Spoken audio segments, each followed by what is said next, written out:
नमस्कार, द भारत मित्र देख रहे हैं आप और मेरा नाम अभिषेक भारती है। शराब घोटाले पर जितना कुछ हमने दिखाया है उतना किसी ने नहीं दिखाया। और आज नहीं, आज से 3 साल पहले 2022 में जब नई उत्पाद नीति लाई गई थी, उसी समय हमने खबर दिखा दी थी कि भैया शराब में बहुत बड़ा खेला हो गया है। हमने तमाम आपको चीजें दिखाई कि भाई इसमें आगे कौन कौन अधिकारी लोग नप सकते हैं। कई जगह के जो सहायक उत्पाद आयुक्त हैं, कई जिलों के अधीक्षक हैं, सब टारगेट में, सब नाम के साथ हमने बताया और धीरे धीरे सबकी कुंडली भी खोलेंगे। लेकिन अभी एसीबी अगर ईमानदारी से जांच कर रही है, अगर ईमानदारी से जांच कर रही है तो उसके लिए भी हम कुछ लेके आए हैं। और ईडी अगर चाहती है इसकी जांच करना, वैसे ईडी इस मामले में हाथ लगाएगी नहीं। अब मैं आपको बता देता हूं, ये भी बता देता हूं क्यों, ये भी बता दूंगा। लेकिन अगर ईडी जांच कर रही है तो इस मामले में उसको कहां हाथ डालना है ये भी मैं बता देता हूं। चूंकि सीबीआई तो खंगाल रही है, ये बात तो तय है, लेकिन ईडी झारखंड के शराब घोटाले में हाथ क्यों नहीं डालेगी पहले ये बताता हूं। सुप्रीम कोर्ट में आज एक सुनवाई हुई। सुप्रीम कोर्ट में ये जो सुनवाई थी, तमिलनाडु में ईडी ने यही शराब घोटाले की जांच कर रही है। ईडी 1,000 करोड़ रुपए की जांच का जो घोटाला है, ईडी को अंदेशा है। तो ईडी वहां पर जो है तमिलनाडु में कई जगहों पर उसने रेड किया तो आज सुप्रीम कोर्ट की बहुत जबरदस्त फटकार मिली ईडी को। असल में ईडी को यह लगता है कि वहां शराब की दुकान देने के एवज में मोटी रकम का लेन देन हुआ है। वहां भी शराब बेचने के लिए तमिलनाडु TASCL करके ऐसे कुछ है, जिसके अधिकारियों के ऊपर ईडी की रेड पड़ी थी, कैश वैश सब बरामद हुआ था। खैर, अब यह मामला कोर्ट में है। सुप्रीम कोर्ट ने ईडी को कहा कि इस मामले में जब राज्य सरकार जांच कर रही है, इस मामले में जब 41 FIR राज्य सरकार की एसीबी ने कर लिया है, तो फिर आप अपने दायरे से बाहर जाकर के और इसमें छापेमारी क्यों कर रहे हैं? इसमें आपका इंटरेस्ट क्या है? फेडरल जो सिस्टम है, यानी संघीय जो ढांचा है, राज्य की शक्तियां और केंद्र की शक्तियां, एक बार फिर से लड़ाई वहां पर आ गई। तो ईडी को जब वहां फटकार मिली है तो जाहिर सी बात है झारखंड के शराब घोटाले में ईडी हाथ नहीं डालेगी। सीबीआई संभावना है डाल सकती है, क्योंकि जो हमें जानकारी है कि सीबीआई ने इस मामले को संज्ञान में ले लिया। ठीक है, अब आते हैं झारखंड में क्या चल रहा है। झारखंड में विनय चौबे को अरेस्ट कर लिया एसीबी ने, तो मतलब अब एसीबी ये कहेगी कि भाई हम तो अपने स्तर से जांच कर ही रहे हैं, तो ऐसे में ईडी का इसमें हस्तक्षेप करने का बनता नहीं है। अब इसमें पेच ये है कि छत्तीसगढ़ में ईडी जांच कर रही है, तो ऐसे में छत्तीसगढ़ से मामले को जोड़ करके और ईडी जो है वो यहां पर कार्रवाई कर सकती है। ऐसा, हालांकि ये भी संघीय ढांचे की लड़ाई यहां पर पड़ सकती है, लेकिन आगे की हम आपको कहानी अब बता देते हैं। देखिए, 7 कंपनियां हैं। इन 7 कंपनियों को जिम्मा मिला कि झारखंड में आप मैन पावर सप्लाई करेंगे। ठीक है, जब नई उत्पाद नीति बनी थी, अब तो एकदम क्लियर हो गया, एकदम क्रिस्टल क्लियर है कि बैंक गारंटी में फर्जीवाड़ा हुआ, उत्पाद नीति में फर्जीवाड़ा हुआ। ये तमाम चीजें अब एकदम क्रिस्टली क्लियर हो चुकी है। इसमें कुछ इफ बट छुपा हुआ नहीं है, एकदम क्लियर है। अब एसीबी भी मान रही है, राज्य सरकार भी मान रही है। चलिए, अब जो है मैं आपको कुछ बताने वाला हूं, बहुत सिंपल सी चीज बताऊंगा। देखिए, ये 7 कंपनियां हैं जिन कंपनियों को झारखंड में मैन पावर सप्लाई का जिम्मा मिला। कौन कौन सी कंपनी है? केएस मल्टी फैसिलिटी पहले नंबर की कंपनी, दूसरी है आरके मैन पावर कंपनी, तीसरी है विवेल, चौथी है मार्शन इनोवेटिव, पांचवी है जेएमडी सर्विसेज, छठी है फ्रंटलाइन बिजनेस और सातवीं है विजन हॉस्पिटैलिटी। ठीक है, चलिए, अब क्या है, इस पूरे शराब घोटाले को आपको समझना है तो इन 7 कंपनियों को समझिए। एक नाम है ये विनय चौबे, इस नाम को समझिए। विनय चौबे को, विनय चौबे की तबीयत भी खराब हो गई और रिम्स में एडमिट हो गए हैं, तो ये भी आपको समझना पड़ेगा। तो विनय चौबे को भी समझिए।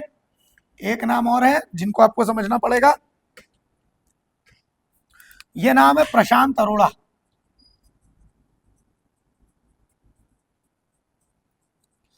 इसके बाद बोकारो डिस्टिलरी,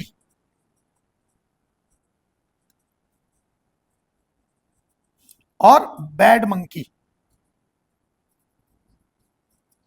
ये सब आपको समझना पड़ेगा। और एक और इन सब के बीच एक नाम है नरेंद्र सिंह।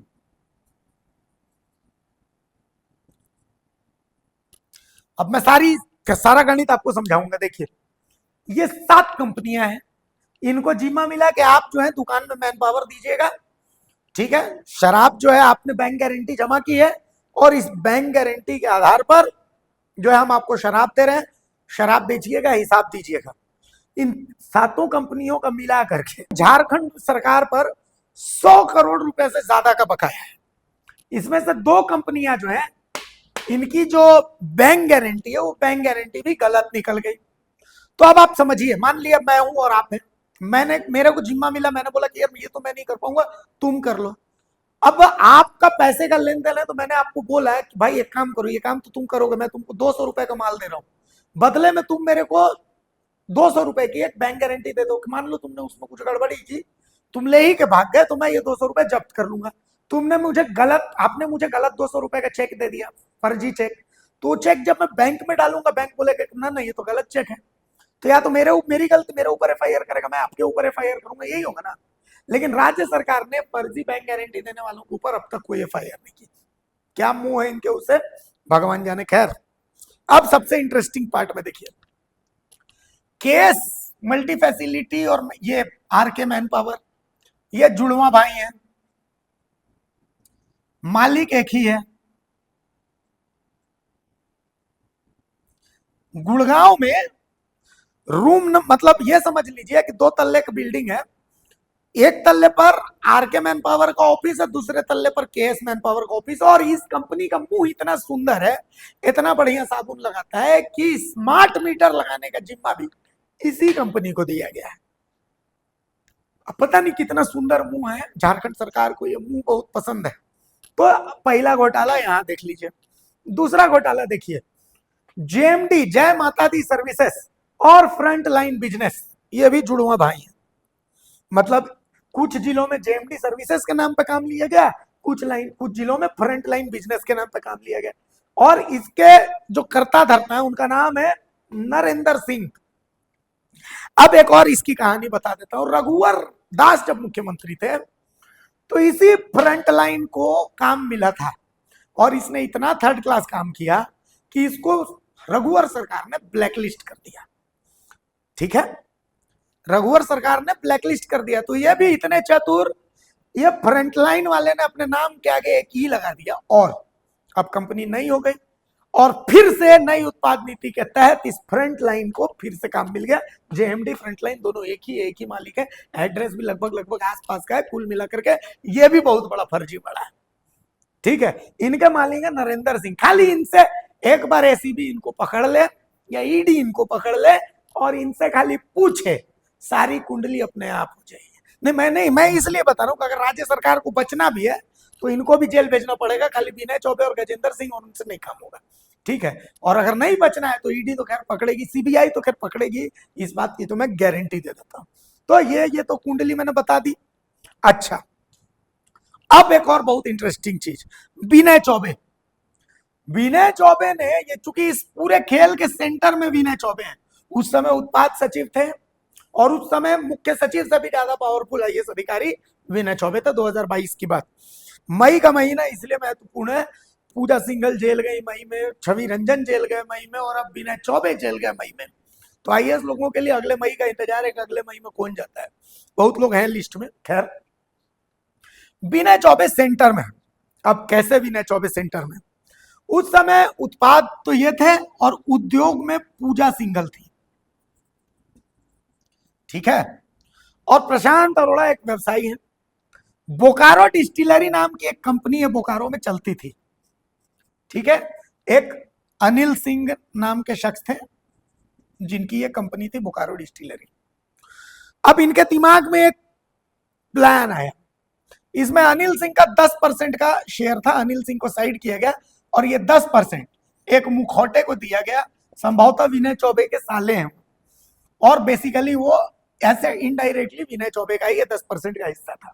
बदले में ये जिस सब्सिडी के हकदार नहीं थी ये कंपनी, इसको वो सब्सिडी मिलती थी 25% की सब्सिडी, जबकि वो 25% की सब्सिडी की हकदार नहीं थी। और तो और नाम बदल करके 14 एकड़ एक्स्ट्रा इसको उद्योग विभाग से जमीन दी गई, नियमों को ताक पर रख करके। और ये बोकारो डिस्टिलरी से प्रशांत अरोड़ा जी का क्या ताल्लुक है, एक बार ऐसी भी पता करें कि प्रशांत अरोड़ा जी कौन है और इनका बोकारो डिस्टिलरी से क्या ताल्लुक है। और इसी बोकारो डिस्टिलरी में बनता है बैड मंकी।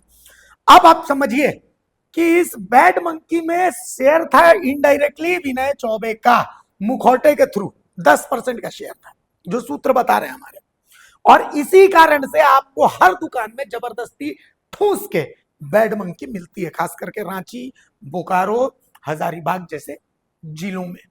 तो इसीलिए ये जो चेहरा है 10%, विनय चौबे, प्रशांत अरोड़ा, ये नरेंद्र सिंह, ये जेएमडी और ये फ्रंटलाइन बिजनेस, इनसे जुड़े सारे कागजात भी अपने पास हैं। जिनको कोर्ट से नोटिस भेजना हो भेज दीजिएगा, हमारे वकील इसके लिए तैयार हैं। तो एक बार इस जेएमडी का इतिहास, इस फ्रंटलाइन बिजनेस का इतिहास जो है, नरेंद्र सिंह का इतिहास, सिर्फ एक बार सीबीआई को खंगालनी चाहिए। ऐसे सीबीआई बहुत जल्दी बहुत बड़ा एक्शन इसमें लेने वाली है, ये भी मैं आपको बता देता हूं। तो KS multi facility, RK man power, JMD, frontline, इनकी कहानी बता दी। मार्सन विवेल का तो मैं बता ही चुका हूं कि भैया बैंक गारंटी का खेला है। तो कुल मिलाकर के यही अब उत्पाद विभाग का खेल है।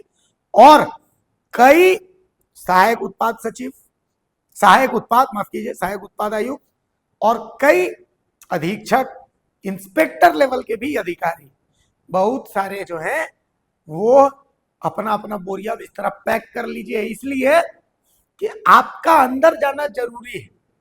आपका अंदर जाना इसलिए जरूरी है कि बलि जो है वो हमेशा बकरे की दी जाती है।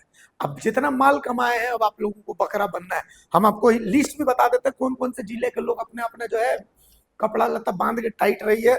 लातेहार 1, जमशेदपुर 2, सरायकेला 3, रांची 4, धनबाद 5।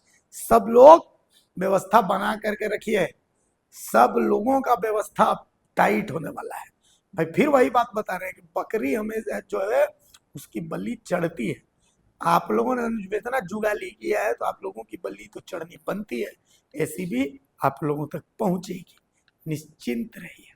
नमस्कार, जोहार। अगर खबर पसंद आए तो आप QR स्कैन कर दें हमारा साथ।